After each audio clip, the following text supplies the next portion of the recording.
Hello, everybody. Caleb here with episode 6 and the fifth step towards riches, imagination. Imagination. Like if you ever watch SpongeBob, you probably know the basics of it. And this is the actual episode 6 and the actual fifth step towards riches. I said it wrong in my last episode of this mini series. If you go back and watch, you can see my blunder. Got that wrong. That was supposed to be episode 5 and the fourth step towards riches, specialized knowledge. But we're here now. This is imagination. Imagination is the workshop of the mind. And like I said, if you watch SpongeBob, you kind of know a little bit about it. Visualization of something that's not actually real right now, but the ability to see it and kind of have that in your mind's eye of whatever your idea is already being a reality and how it'll impact other people, how it'll impact yourself. Imagination is kind of thought in its core, or just the creation of new ideas. It breaks down imagination to be in two different types of imagination: synthetic imagination and creative imagination. Synthetic is pretty much reinvention of old ideas and concepts, or old ideas and plans into new reorganized plans. Reinventing at its core is what I think it is from what I got out of it. Creative imagination, on the other hand, is the birth of new ideas. It says defines it as the finite mind of man. It's direct communication with infinite intelligence, and this can only be reached through a conscious mind that has a strong burning desire to either help other people by their idea or help themselves, their community. These ideas typically aren't just for themselves, they're more of a benefit a lot of people. Some of my favorite ideas that it mentions that people had in their lives that are pretty funny to think about nowadays in the 21st century is somebody had the idea of sending invisible messages through the air. Somebody had that idea. I'm going to be able to send somebody who's not in the same room as me, not even in the same state as me, a message through the air, and they will get it within a matter of seconds. It is mind-blowing that somebody had that idea. So mind-blowing that even his friends thought he was crazy, and they had him taken to a mental institute and checked out. Crazy. But don't ever let anybody tell you your ideas are crazy, because it also says that man can create anything in which he can imagine. I think that's a very strong point that the chapter makes. I don't know who said that. It just says it has been said that man can create anything in which he can imagine. I think that's a very powerful quote. I don't think it matters who says it.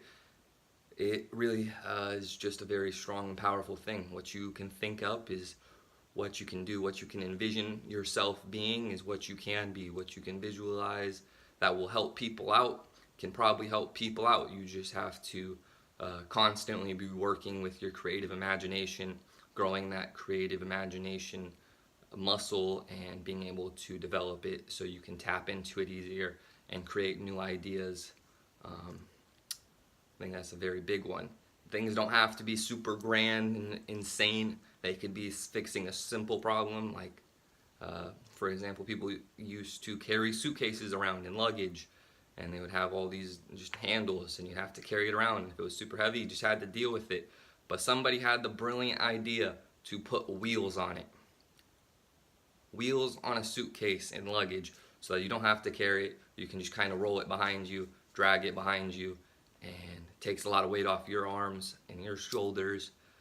And that person's probably a millionaire now, and now no one ever really carries suitcases around, or they have the strap maybe over their shoulder. Somebody came up with that idea too, to have that. And all of these come from the creative imagination, which I think is something that everyone should work to develop. All great works in music come from creative imagination. Another really big quote that I like that comes in the creative imagination explanation is that goals and dreams can only be reached when you can first imagine yourself with it already. So, if you want to be a millionaire, you have to be able to first envision yourself as a millionaire. You have to be able to see yourself with millions of dollars. And that's easy, but you also have to be able to envision yourself providing something and how you will get that $1 million, because the book states a lot that there is no such thing as something for nothing. So you have to have some sort of service or idea that comes with the visualization.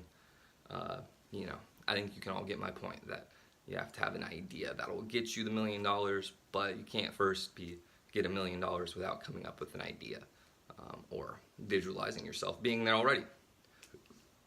Excuse me.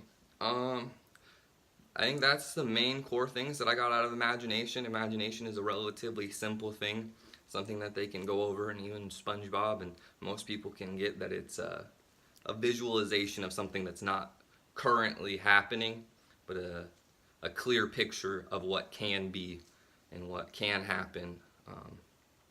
But that's imagination at its core. Those are my key takeaways on the 5th chapter or 6th chapter, the 5th step towards riches. It's very confusing because the introduction episode and chapter kind of threw everything off, but it was an introduction to the series, so I'll try and make it as clear as possible. That's it from me though on imagination. If you enjoyed and you learned something and you got some sort of creative ideas, or got some new ideas on how to live your life, then I'd appreciate it if you left a like on the video. If you have any ideas or things for me that you thought of on how I can make these videos more informational or better and clear for the viewers, I'd appreciate if you left a comment on the video too, giving me those things to think about on how I can improve, because that's really what I want to do, is improve so I can give people better information on what I'm learning and what I've experienced and the things that go on with my brain when I'm reading these books and what I could try and include. Yeah, that's it for me though. Thank you for your support. I appreciate it always, and I'll see you in episode 7. Peace.